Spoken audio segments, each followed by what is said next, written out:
고수의 문법의 안종민 강사입니다. 자, 오늘은 문장 성분 강의를 할 텐데요. 자, 문장 성분은 품사가 좀 바탕이 되면 그렇게 어렵지 않습니다. 하지만 매우 중요하죠. 왜냐하면 품사, 문장 성분, 문장의 결합으로 이렇게 이어지기 때문이에요.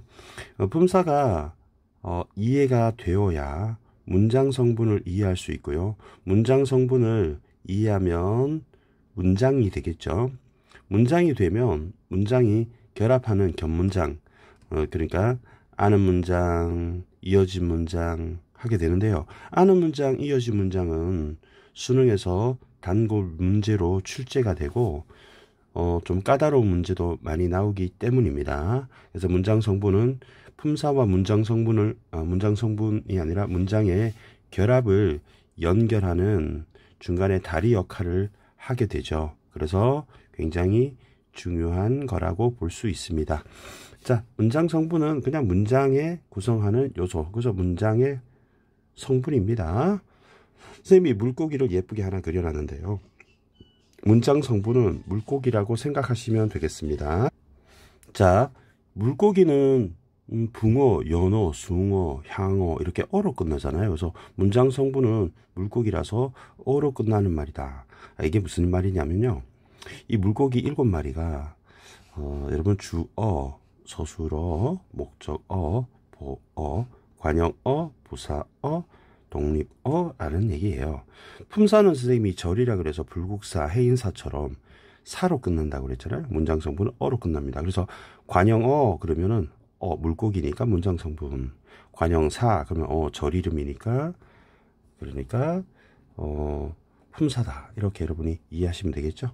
문장 성분은 띄어쓰기 단위가 되겠고요. 띄어에도 어가 들어있네요. 자, 그래서 7마리의 물고기를 소개합니다. 첫 번째 주어, 서술어, 목적어, 보어, 관형어, 부사어, 독립어. 그래서 여러분 외우실 때 주술목보, 관부독, 주술목보, 관부독 이렇게 기억하시면 됩니다. 그래서 총 7마리의 물고기가 있다. 이렇게 기억하시면 되겠죠. 자, 주술목보는 주성분이라고 하고요. 메인 성분입니다. 관부는 서브 성분, 부속 성분입니다. 독립 성분은 독립어가 되겠고요. 그런데 이 필수 성분이라는 말은 꼭 필요하다는 뜻이잖아요. necessary. 그래서 주술목보는 반드시 필요한데요. 주성분은 우리 부사어 중에 필수 부사어는 필수 성분에 들어가요. 그래서 이것만 좀 주의하시면 좋을 것 같습니다. 필수 부사어는 부속 성분이지만 수의 성분이다. 그래서 필요 없는 성분을 수의 성분, 꼭 필요한 것은 필수 성분이라고 합니다. 예를 한번 들어볼까요? 자, 철수는 어제 세미를 아내로 삼았다라는 문장이 있습니다. 그러면 각 문장 성분은 철수는 하면 이제 주체가 되는 말이니까 주어가 되겠죠. 그다음에 어제 여러분이 잘 모르면 부사어라고 생각하시면 되겠습니다. 그다음에 세미를 자 목적격 조사가 들어왔기 때문에 목적어가 되겠죠. 아내로 세미 에로 이게 부사격 조사라 그랬잖아요. 그래서 부사어가 되겠고요. 삼았다, 삼는다 동사니까 동사, 형용사 이렇게 서술어라고 하죠. 서술어. 그래서 이렇게 5개를 정했어요. 그런데 이 우리 주술목보 할 때 주어는 주성분, 목적어도 주성분, 그죠? 서술어도 주성분 이렇게 됐고요. 그 다음에 부사어는 우리 부속성분 이렇게 했잖아요. 그런데 필수냐 수위냐를 따질 때는 여기서 빼도 되는 문장을 한번 생각을 해보는 겁니다. 그래서 어제라는 단어는 빼도 상관이 없기 때문에 수위 성분이 되지만 아내를 빼고 철수는 세미를 삼았다. 그러면 안 되죠. 그래서 같은 부사어라도 필수 부사어가 되는 거죠. 그래서 요거는 필부다. 수부, 필부. 그래서 아내로라는 거는 꼭 필요한 문장 성분이 됩니다. 자, 그런데 쌤 보충 설명을 하면 우리 삼았다가 서술어잖아요. 그러면 삼았다라는 서술어는 몇 개를 필요로 하니? 라고 물어볼 수 있겠죠. 그러면 그걸 서술어 자릿수라고 합니다. 그러면 꼭 필요한 단어를 체크해 볼까요? 철수는 세미를 아내로 이렇게 3개가 필요합니다. 자, 그랬을 때 몇 개가 필요하냐? 주어가 필요하고 그 다음에 목적어 세미를 필요로 하고 아내로 3개를 세 번째 필요합니다. 그래서 이것을 세 자리 서술어 이렇게 얘기를 하는 것이죠. 여러분 이해하셨죠? 자, 그러면 계속 이어서 하나씩 한번 보겠습니다. 쌤 오늘 수업을 주술목보 관부독 순서대로 할 거예요. 그러면 주성분, 메인 성분, 부속 성분, 서브 성분, 독립 성분 별도로 존재하는 거. 그래서 주술목보 관부독, 주술목보 관부독 순서대로 한번 해볼게요. 그래서 여러분 주술목보 관부독을 꼭 기억하셔야 됩니다. 자, 첫 번째 주성분, 주성분은 주술목보. 첫 번째 주어 한번 가보겠습니다. 주어는 쌤이 보라색으로 체크를 해둘게요. 하나씩 시작해 볼게요. 자, 주어, 그 다음에 주술목보 관부독, 서술어, 주술목보 관부독, 목적어, 주술목보 관부독, 보어, 주술목보 관부독, 관형어, 관형어도 은근히 중요합니다. 그 다음에 부사어, 그리고 정말 중요하지 않은 존재감 없는 독립어. 그래서 보라색 주술목보 관부독 순서대로 강의를 하나씩 진행해 보겠습니다. 주어는 영어에서도 나오죠. 무엇이 또는 누가에 해당되는 말로 동작 상대 성질의 주체가 되는 말입니다. 주어를 만드는 방법은 정말 쉽습니다. 체언에 주격조사가 들어갈 수도 있고요.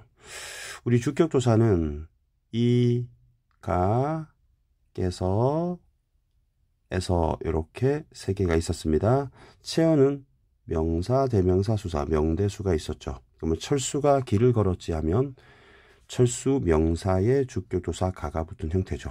두 번째, 체언 플러스 보조사. 보조사는 격조사를 대신할 수 있는 겁니다. 자, 그럼 보조사는 여러분 꼭 기억하는 게 웃는 만도 조차 맞아요. 웃는 만도 조차 맞아요. 웃는 만도 조차 맞아요. 웃는 만도 조차 맞아요. 기억하라 그랬죠? 그래서 보조사가 격조사를 대신해서 들어가는 겁니다. 예를 들어서 세미는 염색을 좋아해. 세미는 명사가 되겠고 는이 바로 보조사가 되겠죠. 세 번째는 체언 단독으로 그러니까 조사가 생략될 수도 있다는 겁니다. 그럼 철수 적이 오네 할 때는 철수 명사 단독으로 이때는 조사가 생략됐다 이렇게 볼 수 있겠죠. 자, 출제 예감해서 쌤이 예쁜 맛있는 과자 예감을 그려놨는데요. 이 에서를 가지고 쌤이 좀 설명하려고 합니다. 자, 주격조사 할 때도 설명을 드렸는데요. 회사에서 야유회를 열었다 그러면 누가 야유회를 연 거야 라고 생각해 보면 회사가 열었죠. 그렇기 때문에 쌤이 이것을 주격조사라고 했어요. 그래서 이때는 주어가 됩니다. 이번 대회는 우리 학교에서 우승을 차지했다라고 할 때 에서 있죠. 그럼 이 에서는 누가 우승을 차지했나? 학교가 차지했죠. 그래서 학교가 우승을 차지한 주어가 되겠죠. 그런데 오른쪽을 한번 볼까요? 나는 학교에서 잘렸다. 그러면 누가 잘렸나요? 그러면 내가 잘린 거죠. 그러면 회사로부터 잘린 거죠. 그래서 회사가 잘랐지만 잘린 것은 납니다. 그래서 주어가 아닌 거죠. 주어는 나는이 됩니다. 따라서 이때는 부사가 같은 에서라도 차이가 나죠. 그다음에 승아는 학교에서 또 시계를 잃어버렸다라고 하면 누가 잃어버렸나요? 이렇게 하면은 승아가 잃어버린 거죠. 승아가 잃어버린 것이지 바로 학교가 잃어버린 게 아니기 때문에 이거는 부사어가 된다는 거죠. 그래서 요 출제 예감 부분 잘 알아두시고요. 서술어 넘어갑시다. 영어 독해에서 제일 중요한 거는 SV, 즉 주어와 동사입니다. 국어에서는 주어와 서술어입니다. 자, 서술어는 동작 상대 작용 성질을 풀이하는 말입니다. 서술을 만드는 방법도 세 가지가 있습니다. 정확하게 말하면 지금 수정을 해볼까요? 네 가지가 있습니다. 쌤이 하나를 추가를 해드릴게요. 첫 번째, 어찌하다 동사. 어찌합니까? 동사입니다. 동사는 니은다 는다가 올 수 있는 말이죠. 비가 내린다. 내리다에 니은다 붙여서 바로 서술어가 됩니다. 어떻게 할까요? 그러면 어떠하다는 형용사죠. 니은다 는다 붙일 수 없는 착한다 말이 안 되니까 형용사. 성호의 상태를 풀이해 줍니다. 다음에 무엇이다. 체험 플러스 서술격 조사. 바로 가수 임재범이다 할 때 이렇게 체험 플러스 서술격 조사가 올 수 있죠. 쌤이 하나 더 있다고 했는데요. 그것은 바로 서술절입니다. 서술절은 주어와 서술어 전체가 한꺼번에 와서 서술어가 될 수 있다는 뜻이에요. 예를 한번 들어볼까요? 자, 여기서 토끼는 귀가 길다라고 했을 때, 자, 이 길다가 서술어가 될 수 있죠. 형용사기 때문에. 근데 뭐가 기냐? 귀가 긴 겁니다. 그래서 얘는 서술어가 되겠죠.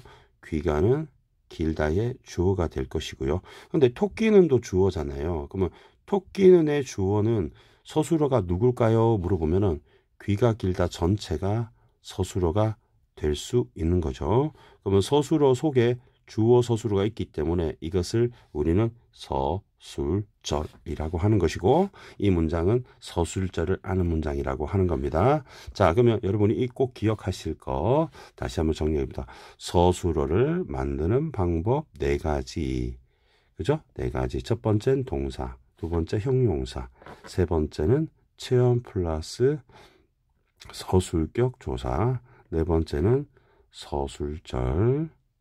요 4가지를 꼭 기억하셔야 나중에 여러분이 아는 문장을 기억하실 때 꼭 필요한 개념이라는 거. 서술어를 만드는 방법 4가지. 동사, 형용사, 체험 플러스 서술격 조사, 서술절. 이렇게 기억하시기 바랍니다. 알겠죠? 안 보고 할 수 있어야 됩니다. 그 다음 넘어갈게요. 아까 잠깐 말씀드렸던 서술어의 자릿수. 이거는 서술어가 반드시 필요로 하는 문장 성분 개수입니다. 그래서 서술어는 빼야 되겠죠. 서술어는 빼고. 그러면 떨어진 애가 바로 몇 개를 필요하느냐? 바로 이 노란을 없애버리고 바로 하롱하롱도 없애버리면 꽃잎이만 꼭 필요로 해요. 그러면 얘는 한 자리 서술어 이렇게 얘기하는 거죠. 그래서 꼭 필요한 개수만 세워서 요 개수가 바로 서술어 자릿수의 개수다. 그 다음에 우리 아버지가 우리 뺄게요. 이 뺄게요. 앞은 뺄게요. 살포시도 뺄게요. 요것들을 다 X 표시를 해버리면 꼭 필요한 말을 물어보는 거죠. 그러면 또 드렸다 후에 꼭 필요한 말은 아버지가 꽃을 할머니께 드리다. 그래서 이 개수 주어 하나, 목적어, 부사어 하나, 둘, 셋 따라서 드리다는 바로 세 자리 서술어 이렇게 얘기를 하는 겁니다. 자, 그러면 정리를 한번 해볼게요. 주어는 반드시 필요로 하기 때문에 반드시 한 자리 서술어가 될 겁니다. 그런데 한 자리 서술어는 대부분의 형용사와 자동사들이 해당돼요. 그러면 여기서 예를 들은 게 예쁘다 그러면 꽃이 예쁘다 그러면 게임 끝난 거잖아요. 두 자리 서술어는 주어에다가 목적어가 이렇게 2개가 필요한 거예요. 그러면 두 자리 서술어 대표적인 것으로 먹다가 있는데 나는 밥을 먹다 이렇게 되죠. 두 자리 서술어에서 여러분 보어가 오는 경우 있어요. 그러면 주보해서 두 자리 서술어가 되겠죠. 되다 아니다. 나는 바로 대학생이 되었다. 그러면 나는 대학생이가 두 자리 서술어가 됩니다. 그러니까 되다가 두 자리 서술어가 되는 거죠. 그 다음에 주필부해서 바로 두 자리 서술 되는 경우가 있는데요. 두 자리 서술어의 세 번째 예로 같다 같은 걸 들 수 있어요. 닮다, 적합하다. 예를 들어 볼까요? 나는 바로 곰돌이 푸와 닮았다. 그럼 푸와 닮았다. 나는 푸와 닮았다. 그렇게 하면 나는 푸와가 주어 필부로서 닮았다는 두 자리 서술어가 된다. 적합하다 예를 들면 이곳은 농사 짓기에 적합하다. 이렇게 만들 수 있겠죠. 그 다음에 세 번째는 주, 목, 필부 해서 세 자리 서술이 되는 경우 있죠. 여기서 세 자리 서술로 삼다를 두면 나는 친구를 부하로 삼았다. 나는 너를 바로 은인으로 여긴다. 나는 할머니께 꽃을 주었다. 이렇게 할 수 있겠죠. 자, 목적어 한번 가볼까요? 목적어는 을을입니다. 을을. 그죠? 대상이 되는 말인데요. 목적어 만드는 3가지 방법도 쉽습니다. 체험 플러스 목적격 조사, 객검을. 그죠? 그 다음에 체험 플러스 보조사. 그래서 미나는 건포도만 뱉어냈다. 세 번째는 체험 단독으로 창규가 국어 공부한다. 목적어가 있으면 우리 타동사가 된다는 거잖아요. 그러면 최소한 주목해서 최소 2자리, 3자리가 될 수도 있고, 보호는 여러분 되다 아니다 앞에 보호 꼭 되하보 기억하시기 바랍니다. 보호를 만드는 3가지 방법, 체험 플러스 복격조사 이가가 올 수 있고요. 두 번째는 체험 플러스 보조사, 은는 만두조차 마저요 올 수 있고요. 체험 단독으로 이렇게 올 수도 있겠죠. 그 다음에 관영어. 관영어는 관체부용이라고 했죠. 그죠? 관체부용. 그래서 체언을 수식합니다. 여러분이 꼭 기억하면은 관체부용. 그러면 관영어는 체언을 꾸미고 부사어는 용어를 꾸민다. 여기 오른쪽에 보시면 쌤이 책이라는 글자를 집어넣어 놨어요. 그러면 책을 꾸미는 방법이 네 가지가 있다는 거죠. 첫 번째는 새 책. 두 번째는 재미있는 책. 세 번째는 철수의 책. 그 다음에 삼촌책. 이렇게 네 가지가 있다는 거죠. 그 다음에 4번은 그렇게 중요하지 않은데요. 1, 2, 3번이 좀 중요합니다. 첫 번째는 품사 관형사가 이, 새, 그, 저 같은 관형사가 바로 관용어가 될 수 있다. 그러면 관용어가 좀 더 넓은 개념이죠. 그죠? 그래서 이 포함 관계에 있는 겁니다.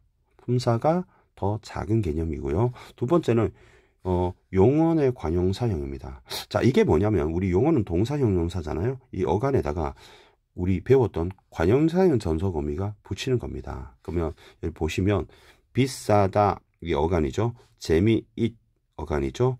찢 어간이죠. 그다음에 익 어간입니다. 그런데 여기에 관형사형 전속어미 바로 니니니니니를 붙인 바로 이것들이 이 두 번째 유형이라는 거죠. 여기 니은 붙었죠. 여기 는 붙었죠. 은 붙었죠. 여기 은 붙었잖아요. 이렇게 되는 겁니다. 그래서 비싼 책, 재미있는 책, 찢은 책, 읽은 책이 됩니다. 세 번째 유형은 체언에 관형격 조사 의를 붙일 수 있어요. 그래서 철수의 책 이렇게 될 수 있죠. 물론 4번에서 조사를 생략하고 삼촌책, 우리책 이렇게 할 수가 있겠죠. 요거 매우 중요하니까 잘 알아두시면 되겠습니다. 관형어를 만드는 네 가지 방법. 첫 번째 관형사, 두 번째는 용언의 관형사형, 세 번째 체험 플러스 관형격 조사 이렇게 기억하시면 되겠습니다. 자, 부사어 넘어가 볼까요? 부사어는 여러분 내가 모르면 부사어다. 시간, 공간 부사하다. 요것도 간단한 팁이 될 거고요. 관체 부용이니까 용언을 수식하겠죠. 관체 부용 해서 이렇게 꾸미게 됩니다. 그런데 다른 부사어를 수식한다거나 문장 전체를 수식한다거나 꼭 필요한 것은 필수 부사어 이렇게 조사가 결합할 수도 있고 이런 특징들을 가지고 있습니다. 첫 번째 볼까요? 여러분 기차가 빨리 달린다 라고 하면 빨리라는 부사가 달린다를 꾸밉니다. 달린다는 동사잖아요. 그래서 용어를 수식하는 것이고요. 한 개만 꾸미는 것을 성분부사어라고 합니다. 전체를 꾸미면 문장부사어라고 해요. 빨리를 생략하면 말이 되나요? 기차가 달린다. 말 되죠. 그래서 수의적 부사어 알겠습니까? 다음 두 번째, 아주 빨리 할 때 빨리는 달린다를 꾸미는데 아주는 빨리를 꾸밉니다. 그래서 다른 부사를 수식할 수 있고요. 하나만 꾸미기 때문에 성분부사어. 그리고 생략 가능합니다. 기차가 빨리 달린다. 아주를 빼도 상관없죠. 그래서 수의적 부사어가 되겠죠. 세 번째 연습해 볼까요? 지호는 오늘 신촌에서 방해했다. 쌤이 아까 시간, 공간, 부사어라고 했었죠. 자, 오늘은 부사가 부사어가 되는 경우고요. 신촌에서는 체험 플러스 부사격 조사가 부사어가 되는 경우입니다. 이 부사격 조사에서 보이죠? 로 기억하면 되겠죠? 그 다음에 하나만 꾸미기 때문에 성분 부사어고요. 그 다음에 없어도 되기 때문에 지호가 방황했다. 수의적 부사어입니다. 시간, 공간 부사어 기억하시면 되겠습니다. 그러나는 문장 전체를 꾸며요. 그래서 문장 부사어이면서 접속 부사어라고 해요. 우리 접속사는 국어에 없어요. 접속 부사어입니다. 그 다음에 정치 및 경제 상황, 명사와 명사를 이렇게 연결한 이렇게 문장 부사어로 봐도 되고요. 이 문장을 미음을 쪼개서 정치 상황이 악화되었다, 경제 상황이 악화되었다로 나눌 수도 있어요. 그 다음 비읍의 경우에는 과연이란 단어가 문장 전체를 꾸밉니다. 그래서 문장 부사어이면서 화자의 심리적 상태를 태도를 드러내는 양태 부사어라고 합니다. 그 다음에 시옷의 경우에 우리 다행이라는 부사어의 위치가 이렇게 되어 있는데요. 다행의 승하는 건강한 몸을 회복했다. 승하는 다행히 건강한 몸을 회복했다. 승하는 건강한 몸을 다행히 회복했다. 그럼 이때 위치 이동이 비교적 자유롭다는 것도 알 수가 있죠. 그 다음에 필수적 부사어에 이것은 저것과 다르다. 나는 돈데크만과 닮았다. 지성은 보육과 만났다. 이곳은 농사 짓기에 적합하다. 이것은 필수 부사어가 되는 것이죠. 그 다음에 특이한 경우인데요. 바로 너, 겨우 이것처럼 체언을 꾸미는 부사어가 있을 수도 있습니다.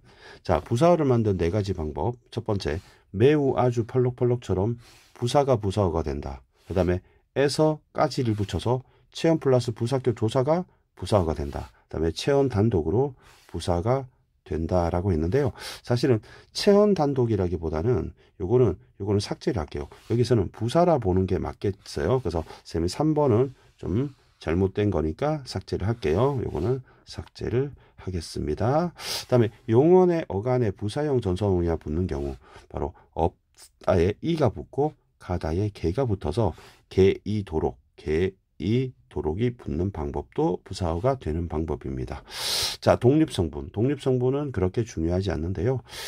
감탄사가 독립어가 될 수도 있고요. 체험 플러스 혹독조사, 지우야 이렇게도 독립어가 될 수 있습니다. 문장성분 여러분이 잘 이해하셨을 거라고 보고요. 이해가 안 되시면 다시 한번 반복하시고 또 어려운 게 있으면 저한테 댓글로 질문 남겨주시면 쌤이 답변해 드리겠습니다. 그리고 혹시 이 교재가 쌤이 직접 쓴 교재인데요. 필요하신 분은 이렇게 댓글 남겨주시면 뭐 주소를 통해서 선생님이 자료도 PDF 파일로 보내드리겠습니다. 그리고 다음 시간에는 문장의 결합으로 이어서 굉장히 중요한 단원이니까 이것도 다음 시간에 강의를 통해서 만나보겠습니다. 여러분 안녕.